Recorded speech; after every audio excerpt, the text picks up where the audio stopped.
Yan, dito mga paps, meron tayong tanggap, isang TCL, no? 55 inches. Problema. No power issues, ha?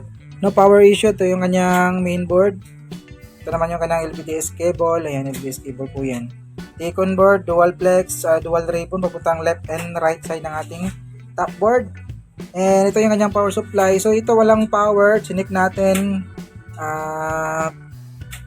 Upon checking, may nakita tayong sumabog dito sa may primary side. Oh. Primary side to kasi yung secondary side niya, ito yung kanyang secondary side. Ayan. Sa primary side, merong sumabog. Ayan.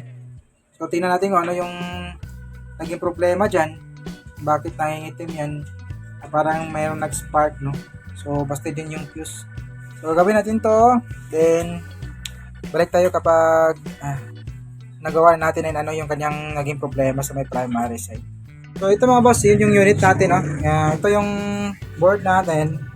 So ayan, no? Ito yung sunog niya. So nakita nating sunog dito. Asan na yun? Ito yung kanyang capacitor, oh. High voltage capacitor. Value nito is 1 kB. And then naging leak po yung kanyang MOSFET. Leak po yung kanyang MOSFET. Leak po yan, bawat paa meron ng resistance, no, reverse resistance.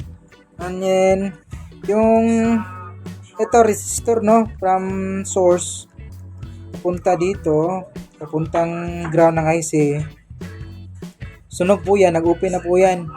So hanapin natin yung nito, yung diagram sa may electrotan niya para malaman natin kung anong value ng resistor na banda sa may R420. Tapos ito naman galing sa kick dito sa kanyang gate papuntang PWM. Ito PWM niya to eh. Ito open na rin yan. So wala na pinasunog na po yung kanyang number. Wala na pong value tayo makikita dyan. Wala na po yung value niya. So open po yan. Sunog kasi yan eh. Dalawang sunog na resistor pala. Hindi lang yung capacitor yung sumabog. Pati yung MOSFET nadali pa. Tapos itong resistor to sa may 420, tapos resistor din dito sa may dito R421 ito. So hanapin natin yung value nito, tapos papalitan natin, then palitan din natin yung MOSFET, then testing natin kung mapapagana pa ba natin, no? Kasi kung hindi natin mapapagana, no choice tayo kundi mag-convert tayo ng forwards. Ayan. And so dito mga boss, continue po tayo na medyo natagalan tayo dito kasi marami pala yung sira ng ating primary side para sa kanyang standby, no. So nilinisan po natin yung sunog dito. Ayan. Mali, nilagyan po natin ng thinner. Tapos yung sira niya, ito yung sira niya. Ito. MOSFET. Ayan. Tapos itong fusible resistor to eh. Nasa ang value nito is ito pala. Value nito is 0.22 ohms. Yun. Tapos yung capacitor natin na sumabog. Ayan. Kala ko ito lang ang problema. Nadali pa pati MOSFET. Itong resistor, ito pamalit natin sana kanina. And yung mga bias dito sa kanyang PWM dito. Ayan. So yung dito, buti may nakuha tayong diagram. Kaya napalitan po natin ng dito. Bali yung tunay na value dito sana, yun sa may R420. Siya? 2R7, pero wala tayong mahanap na 2R7. So ang ginawa natin is 4R7, 4.7, so pwede na yan. And dito yung ating resistor dito sa may R421, wala tayong mahanap na is MD na 220 ohms. 22 ohms man, o 22 ohms. So ginawa natin is gumamit tayo ng pamalit na hindi is MD. Tawag na, kalimutan ko na. So 22 ohms, tapos may problema pa pala, may sira pa palang is MD dito sa side ng ating PWM. Itong dalawang to, yung R402 402 tapos R403. So value niyan is 331 yung kanyang number. So ibig sabihin pag 331, 330 ohms yan. Kasi kung 330, 33 ohms lang yun.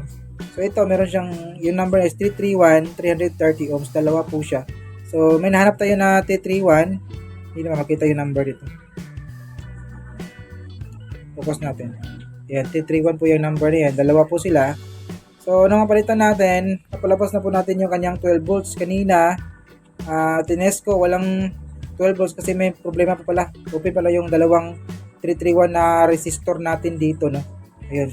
So, i-check lang natin to para makita nyo na meron na tayong secondary supply. Ito, set up na natin yung ating tester, no?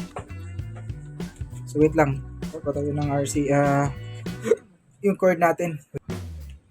So, ito, balak ko sana itong i-forwards pero nasayangan ako eh. Kung kaya pa natin i-recover yung power supply niya na hindi gumagamit ng forwards, gagawin natin yan. Pero kung talagang mahirap na siyang i-recover, yun na yung panahon na gumamit ng forwards. So, ito, pwede pa naman, kaya pa naman natin sa repair, no? Saka may nakita tayong diagram. So, yun. Nakuha natin yung mga value ng mga resistor. Isaksak ko lang itong unit natin, tapos check natin yung voltage secondary niya. Ayan, wait lang. Ayan. So, ito yung kanyang secondary supply, 12 volts.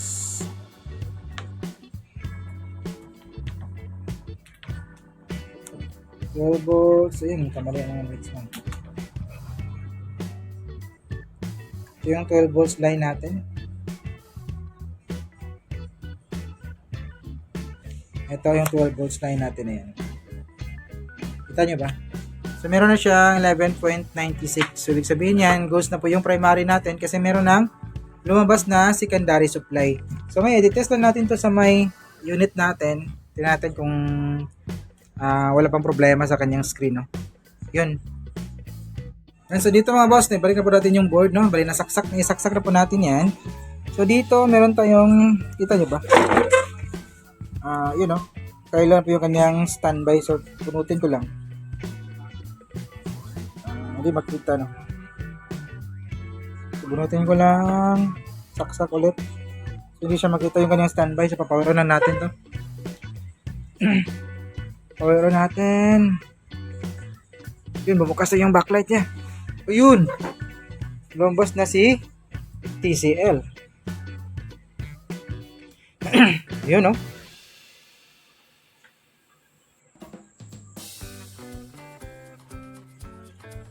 So, tayo natin.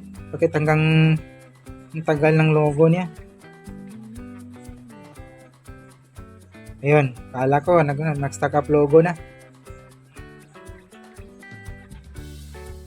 Yun, Android TV na pala to. Kapag mga ganito, Android TV na, medyo matagal yung kanyang startup, no?